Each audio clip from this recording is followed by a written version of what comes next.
Back for more, are we? Well, let's dive right in.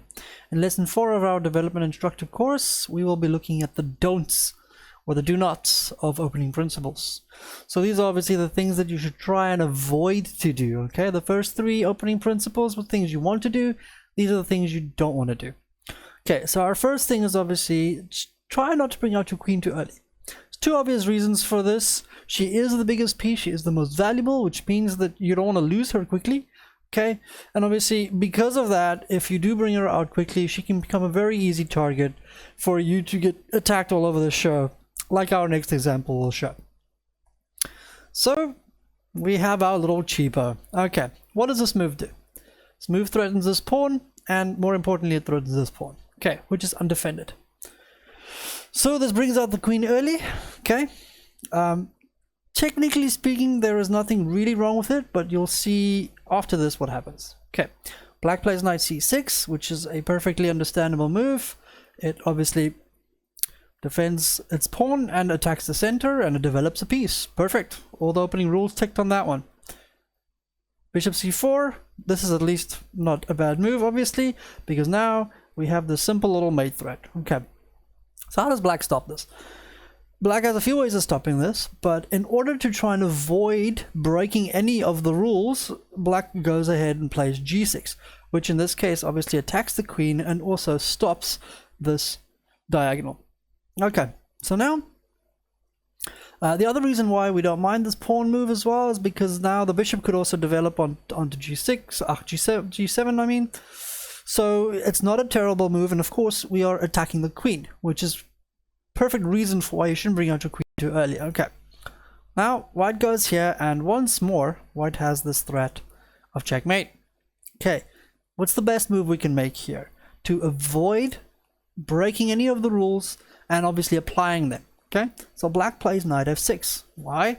Now obviously he blocks the file, and naturally he just develops a piece as well. Okay, white tries a last little ditch cheapo here. Okay, with once again having 2 attackers on that pawn now. Okay, the next move for black is a little bit more tricky. Okay, we could defend the pawn with something like queen e7, which would be perfectly okay because it does not block in our bishop on f8. Okay, so if we were to play something like this, it's not horrible because we can develop this bishop here. So it's not the end of the world, and then we can castle and continue on with the usual move orders and development, etc. But there's a great move here for black which tries to avoid breaking any of the rules.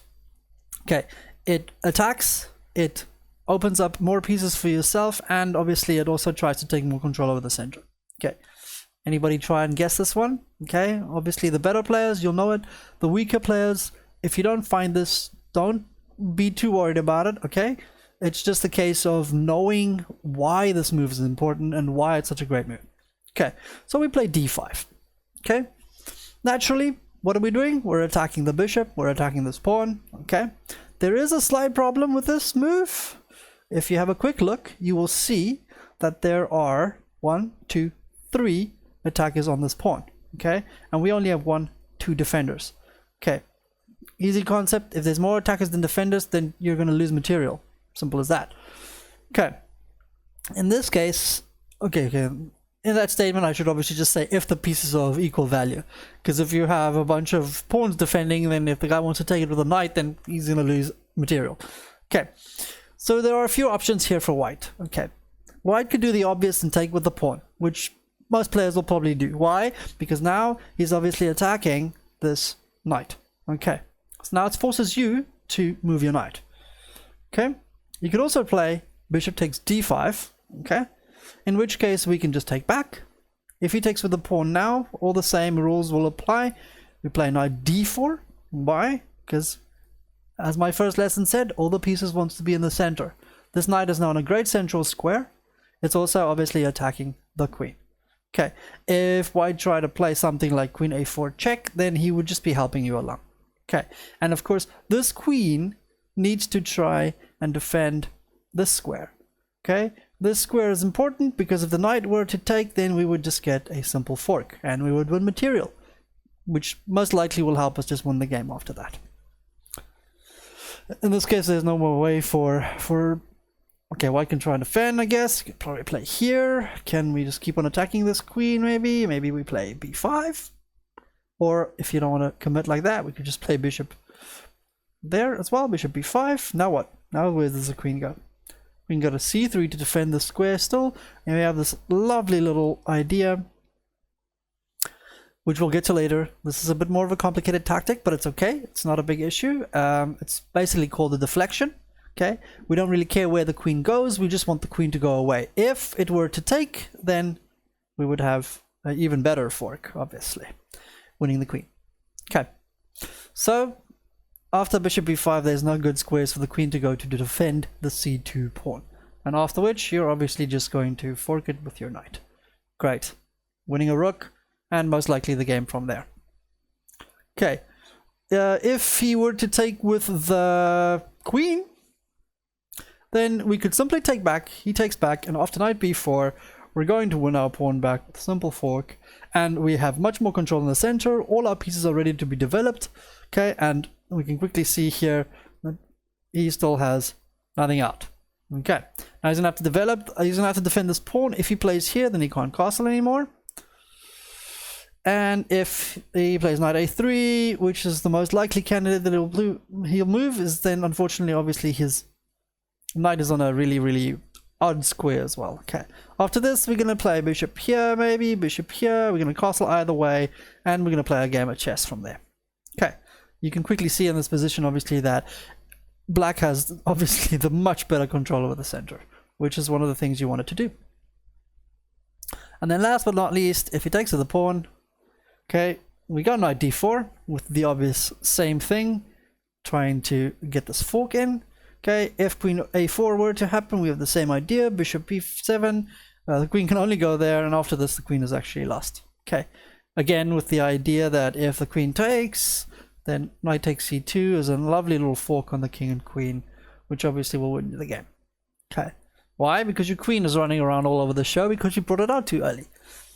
Okay, and then every other line you can look as well. If queen c3, we can just attack it. If queen d3, we can just attack it. So we keep on bringing out more pieces attacking the queen. So while we are developing, controlling the center, obviously king safety will come as soon as we can, as soon as we've stopped destroying everything else on the board. And whilst we are doing this, he's running around with his queen because he can't afford to lose the queen.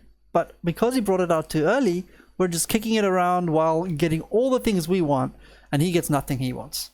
And after this, obviously, a little simple fork.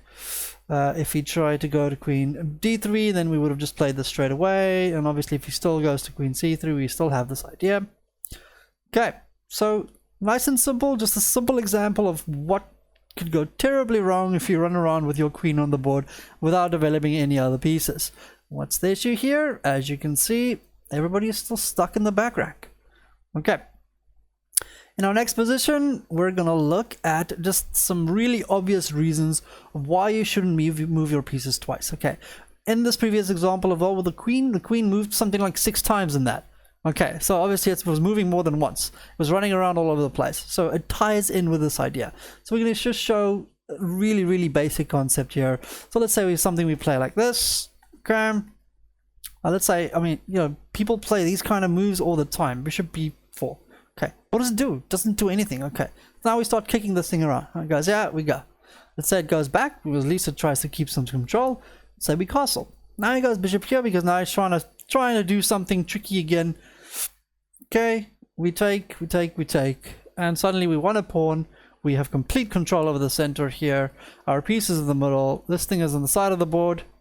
Really not great. Okay, and we have lots of options to try and attack here as well. Cool.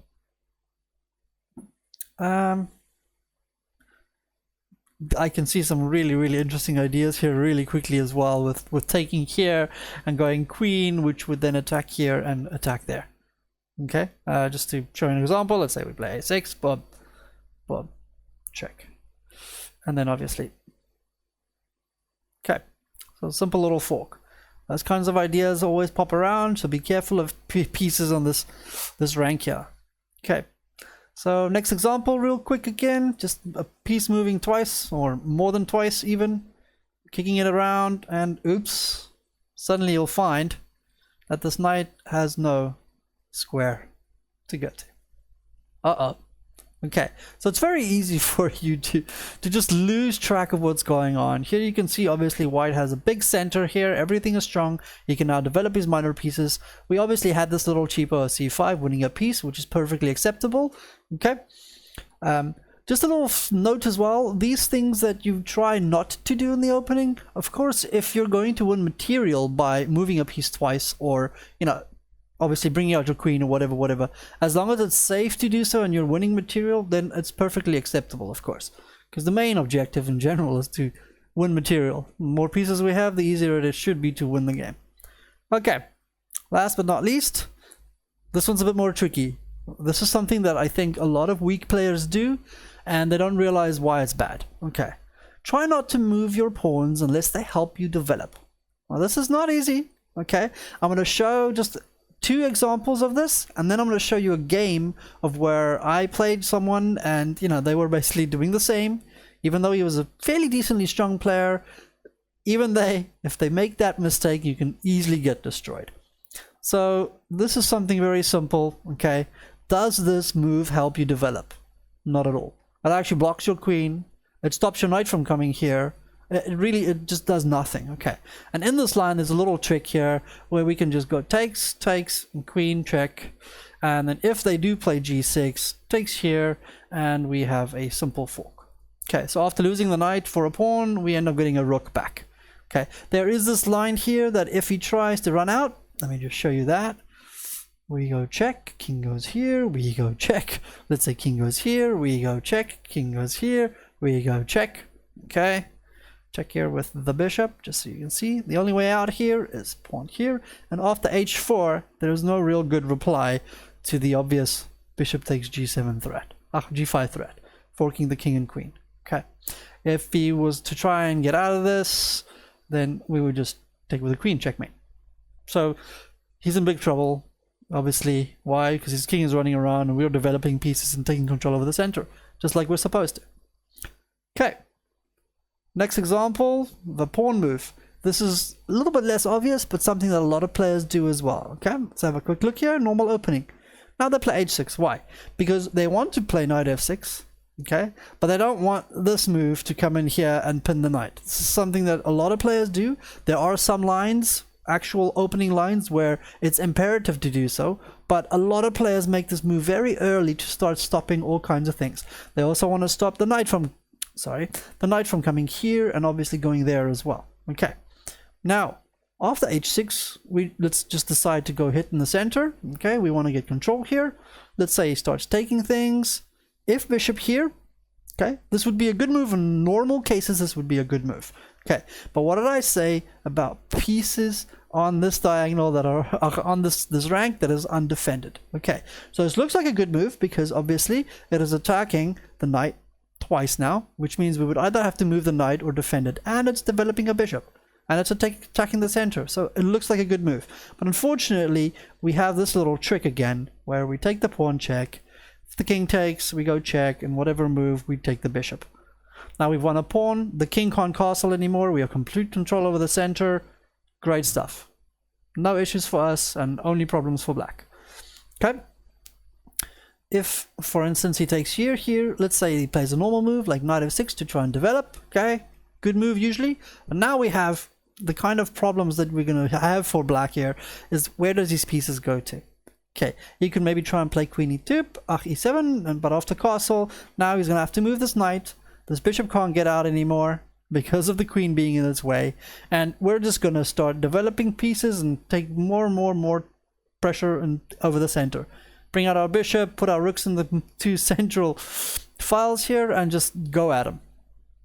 Not great. Really not great for black here. Okay. Which brings us to a little game. Okay, I'll flip this one because I want to show you it from black side. So I was playing here against probably about a 16 to 700 strength player.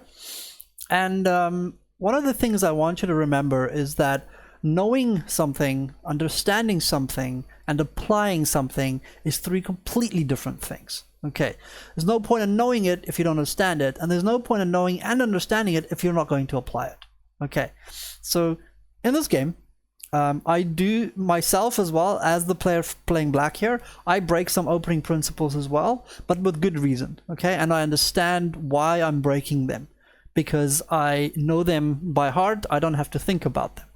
So we have a Caro-Kann. I decided just to play the Caro-Kann to just see what my opponent will do. This is what I was kind of hoping for, because obviously white wants to take over the center.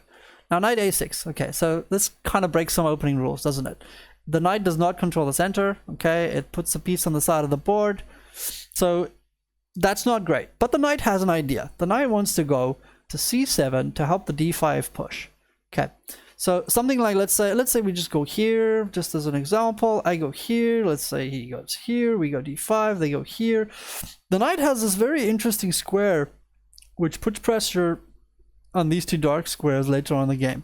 Black's going to just develop his pieces by doing this, bring out his knight and castle. Okay, so there is an idea behind this. But what I was really hoping for was exactly what happened in the game. White takes the knight. Why? Because they figure, hey, well, if I have to take back with the pawn, then I have this really bad double pawn here. And of course, that didn't really help me at all, did it? But there's a little intermezzo. I just play check first. Okay. And obviously I take back with the queen. Okay, he played c3, which is even better, because now c3 is where this knight wanted to go. Okay, so now the knight can't go there anymore. So after queen takes a6, this was the point of this whole opening, is the weakness of the white squares in white's camp. Okay, I have a white squared bishop, and my queen is already doing its job on attacking here. Also, this stops white a little bit for a little while from castling. Okay, he has to be clever about castling now. So if he were to play queen e2 immediately, you can just play b6, and now of course the bishop's defending the queen, and I still control this. I still keep pressure on this diagonal, and the white squares are going to be the key factor for black to fight on. Okay, my opponent, on the other hand, played knight e2, which is the most logical idea, because all he wants to do is castle as quickly as possible. So I play knight f6. Why? Because obviously I'm attacking the center, and I'm attacking this pawn. Okay, so now he has to deal with this. He has to do something about this. So what does he play? He plays e5. Great. This is exactly, he keeps on making moves that I exactly want. So I play knight d5. Now, of course, this pawn can never kick me away. Well, not for now, because I still have control over this lovely diagonal here. So my knight is in the center, perfectly happy, no issues. So white finally castles. Now I have to start developing my other minor pieces. So these guys need to come out. So I played d6, put some pressure on his center. So obviously we're attacking this pawn now as well. And of course now my bishop is free to come out. Now another pawn move. Does this pawn move help him develop? Okay. This pawn move does not help my opponent develop once again. And now he's just weakening these white squares even more. Okay. You can see this complex becoming very big problem. So now I can develop with threats. So I bring out my bishop, obviously pinning the knight to the queen. And now, of course, just putting pressure, and I get a tempo. I get a move where I develop a piece and he has to react to my developed piece. So now he plays rook f2, and I just play e6. Why? Because I need to develop my bishop. My bishop wants to either go on to this diagonal here or this diagonal here. Okay? So my opponent, now again, h3. Does h3 help him in any way to develop? No. Not at all. Okay, my bishop is just as good on h5 as it was on g4. Now he commits even worse. He continues to go on. So again, all these pawn moves didn't help him develop. Look at them. They're sitting there doing nothing. So after bishop g6, he keeps going. Another move. Another lovely pawn move. So now after takes, I just go back. Now we still have the same problem. And look at the squares, look at them, they're continuing, they're just getting worse, worse, and worse they go. So now he has to get out of this pen, because he's getting annoyed of it, okay. But he's still not developing. So after this, you can see, they're still sitting there, okay. He hasn't done anything particularly wrong, except for continuously breaking these opening rules or doing the things that he should not be doing. So I take, because I didn't want his knight to come out of here, so, and I knew he would take back with a rook. And finally, I castle kingside, queenside, I mean. So now, all that I'm left to do is develop this piece. Okay. Finally, last nail in the coffin, my opponent plays a4. Okay. He figures my king is here, so he's gonna come down here with pawns and just destroy me. I have to note that my opponent had no idea who I was. So when I sat down, I could see that his idea was to just completely destroy me, wipe me off the board as quickly as possible. So after a4, everything from here is forced now. I take the pawn, because now he can't take back with the pawn because of this little intermezzo shot. Why? Now I'm attacking here, I'm attacking here. If he took back with the queen, I just take his rook. So suddenly after this, he would lose material anyway. So he can't take back with the pawn. So he has to take back with the rook. Now I'm forcing him to move his pieces twice, or more than twice. Bishop d6. So now finally I have this diagonal and I'm attacking his rook, obviously. Okay. The rook doesn't have very many good squares, I must admit. It doesn't want to go back to e2 now. If it goes to e2, then I have this shot again. Problems all over the show. Why? Because these guys are still sitting here doing nothing. Okay, so e4 looked like the only option for him. It's the only place where he can't be attacked anywhere. So I just made a simple move. The only piece he has that's developed right now is this rook. Okay, my rook in the corner here is doing nothing. So why don't I trade his rook for mine, and then all of my pieces are part of the game, and he still has this problem. Okay, so he tries not to take. He plays queen g2, which, I mean, you know, it doesn't really matter what he plays from here on in because he's just in such big trouble. Now finally my queen comes into these lovely white squares, as you can see them. They're beautiful. And now he's got problems. Okay, so now obviously I'm attacking this rook twice, and he only has one defender. So now he tries to finally develop, but it's a little bit too late. So knight d2, and now we just use our pieces. All of my pieces are already out, ready. My king is fairly safe, so all I have to do now is just attack, attack, attack. So now obviously I'm attacking his queen. His queen has no good square because unfortunately the queen needs to try and defend this rook. So my opponent tries to sacrifice his rook. If you have to sacrifice, it means you're already in trouble. After this, now he's got problems like rook coming in here or even here. So he tries to stop all of this. He plays knight f3 with the idea that if I play queen rook e2, he can still play his queen to f1. Okay, and of course he is attacking my bishop now as well. But unfortunately there's now just a couple of tactics here, and after a simple fork I win another rook and my opponent resigned. So from here, which is move 20, from here, okay, he is down nothing. The material is completely equal. The big problem was just these pieces that are doing nothing. Okay, whilst mine are doing everything they can. Sorry, wrong line. Everything they can. This bishop is down here. His knight's in a very good square. My queen's in a great square. And my king is safe. Happy. Not going anywhere. So a very simple example of a good player just throwing pawns all over the show, not developing his pieces, and getting destroyed. That's it. Thank you very much, guys. I hope you enjoy this. And, well, we'll see you in the next lesson. Goodbye.